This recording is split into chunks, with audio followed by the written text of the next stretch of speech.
한국에서 리버뷰나 마운틴뷰는 고급 주택에서 많이 봤어도 드넓은 축구장 뷰는 처음 봤거든요. 프로 선수가 뛸 만한 사이즈의 축구장이 아파트 바로 옆에 있었어요.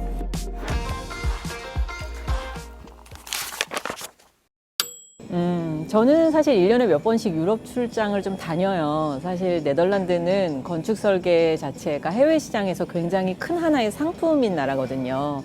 네덜란드 분들하고 일도 같이 많이 해보지만 감성 이전에 참 이성적이고 분석적이고 명쾌하다라는 생각을 좀 많이 했어요. 그리고 또 환경적으로는 영국 브렉시트 이후에 암스테르담에 국제 금융 기능이 좀 강화된다 하더라고요. 런던을 대체할. 그래서 이 지역의 건축 면에서도 좀 호재가 더 있다고 기대했어요. 네, 그래서 최근 모습이 좀 궁금했습니다.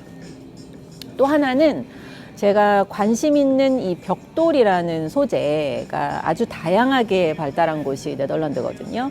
그래서 여기 뭐 그 암스테르담 그리고 네덜란드 쪽은 세계적인 건축가들의 디자인 전시장 같은 곳이잖아요. 그래서 또한 최신 트렌드 업데이트를 위해서 왔습니다.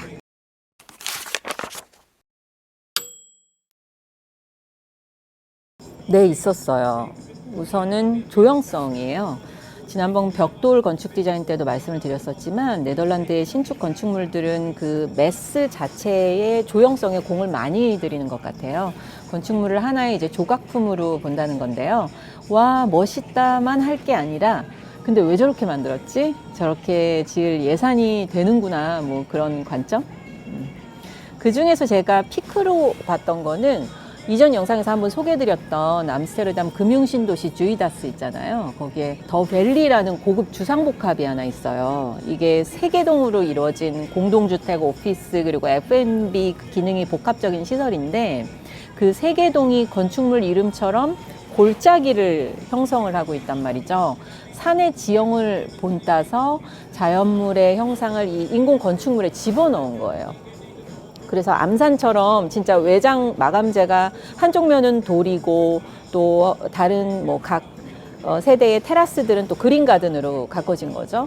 멀리서 보면은 보는 각도에 따라서 유리가 쓰인 면은 반짝반짝 거리면서 좀 다이아몬드 같기도 하고 자연의 모습을 그대로 좀 형상화하고자 했던 것이 특징적인 디자인 형태입니다.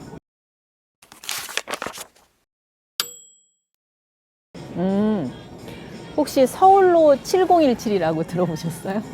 이 프로젝트 같은 경우는 낡고 오래된 서울역 고가도로를 보행로로 재생시킨 공공 디자인 프로젝트 디자인이었어요. 예. 그래서 이 MVRDB는 이미 한국에도 프로젝트가 있는 그 세계적인 건축 그룹이거든요. 이 더 밸리 프로젝트가 이제 이 암스테르담에 22년도에 성공적으로 완공되고 또 최근 상하이에 오아시스 타워를 짓는다고 들었어요. 이 또한 굉장히 엄청난 자연의 형상을 본따서 아마도 더 밸리의 상하이 버전 모습이 되지 않을까 싶은데 주변 환경을 잘 분석해서 그와 어울리게 건축물의 자연을 담아내는 것이 좀 인상적이라고 저는 느꼈습니다.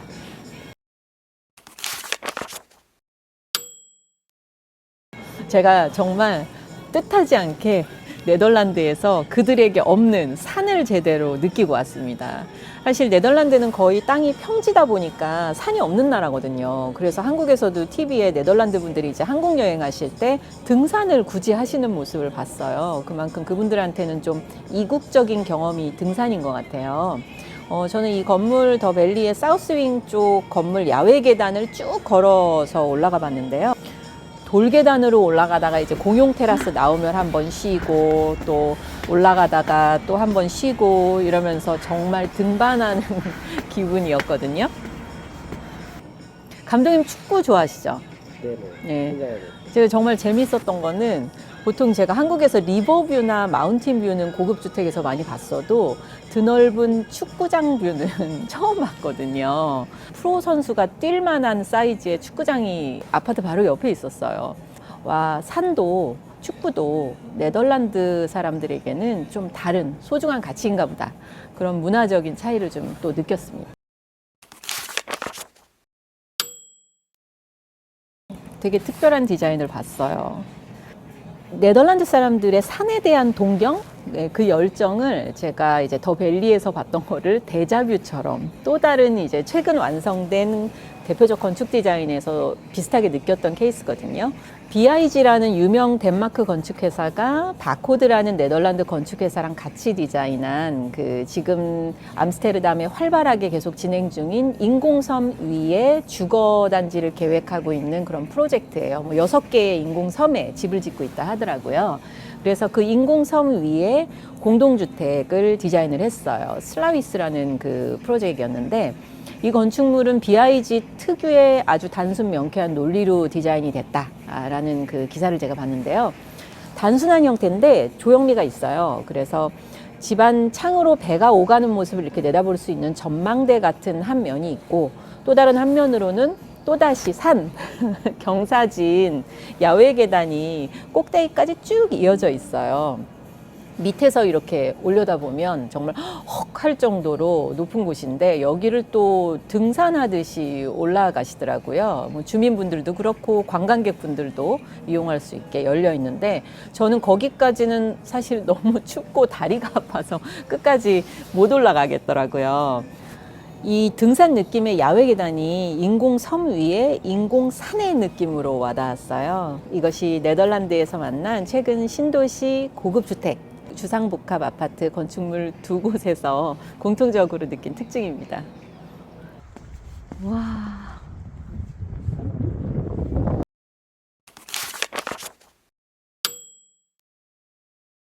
네. 편의성에 대한 시각이 좀 달랐어요. 무조건 빠르고 가까운 것만이 좋은 것은 아니다. 제가 얼마 전에 한 유명 지식 채널에서 말씀하시는 걸 들었는데 파리 시민들은 비즈니스 지구인 그 라데팡스, 아마도 우리가 얼마 전에 다뤘던 그 주이다스하고 좀 비슷한 지역인데 주변에 있는 아주 편리하고 새 건물, 거기에는 현지인들은 안 살고 싶어 한다고 그러더라고요. 근데 한국 분들은 아주 좋아한대요. 왜냐하면 직주근접이죠. 그리고 신축 건물이고 편의시설들이 다 있으니까 너무 좋아한다고 하시더라고요. 근데 유럽인들은 편의성 이전에 직장과는 사실 조금 멀더라도 편안한 집 같은 환경을 선호하는 게 아닌가 그렇게 한번 느꼈어요. 반포 같은 아파트 대단지 생각해 보면 정말 없는 게 없잖아요. 모든 마트, 병원, 학원과 피트니스 같은 편의시설들이 양질로 집 앞에 다 제공이 되고 그리고 역세권, 최대한 몸을 적게 움직이고 시간을 절약할 수 있는 위치를 우리는 프리미엄이 붙는 좋은 공동주택 단지라고 생각해 왔다고 봐요. 근데 직주 근접의 편리함과 쉼터로서의 편안함, 그 사이의 어떤 선호도는 좀 문화적인 차이에 따른 그리고 뭐 개인적인 것도 분명 있겠지만 좀 차이가 있지 않을까 그런 생각을 해봤어요.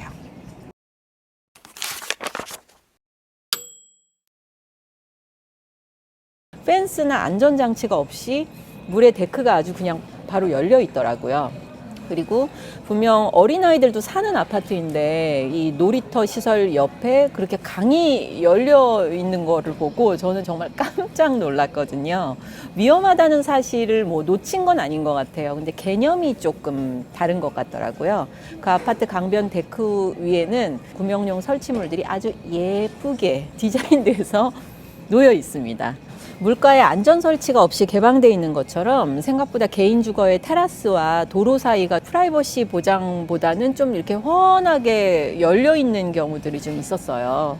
그래서 인공섬 아파트는 야외 계단으로 또 이제 외부 사람들이 오갈 수 있는 길 양옆으로 집 테라스가 그냥 훤히 열려 있거든요. 외부 사람들도 오르내리고 하는데 이런 개방감은 조금 이제 우리하고는 다른 그 사고방식이었다는 생각이 들었고, 이 또한 저의 이제 한국인 취향일지도 모르죠, 사실. 예전에 이탈리아 교육서적 번역한 제 친구가 이탈리아인들은 아기에게 유리를 위험하다고 못 만지게 막는 게 아니라 만질 수는 있대 다칠 수도 있다는 거를 교육시킨다고 그러더라고요. 그래서 우리랑은 어떤 그 접근하는 방식이 좀 많이 다르다 라는 생각을 좀 해봤습니다. 그래서 문화 차이를 생각해 보면서 또 건축 디자인들을 보니까 더 흥미로웠던 것 같아요.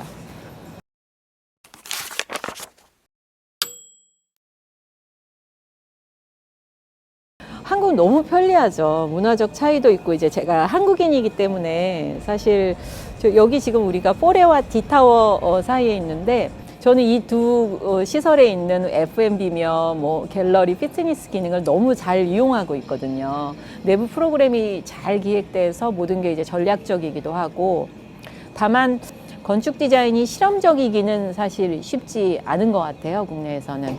분명 뭐 우리나라 한국 국내 건축가분들이 창의력이 부족해서 그런 조형성이 나오기 힘들다, 그런 측면은 아닐 거라고 봐요. 왜냐하면 디자인은 고객이 있는 작업이기 때문에 여러 가지 여건이 맞아야 그런 창의력도 또 발휘를 할 수 있는 거니까요.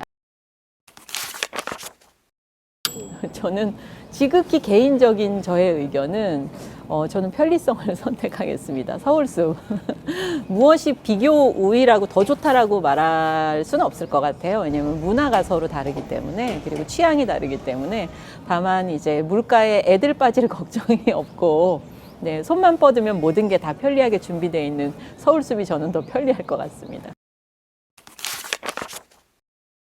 네, 계속 한번 시리즈로 해볼게요. 바로는 아니더라도 다음엔 한번 공동주택, 아파트, 주상복합, 뭐 최고급 주택 분야의 국내 트렌드를 들려주실 수 있는 진짜 이 분야 진짜 전문가를 모시고 대화 나눌 기회를 좀 만들어 보겠습니다. 구독과 좋아요 잊지 마시고요. 다시 뵐게요.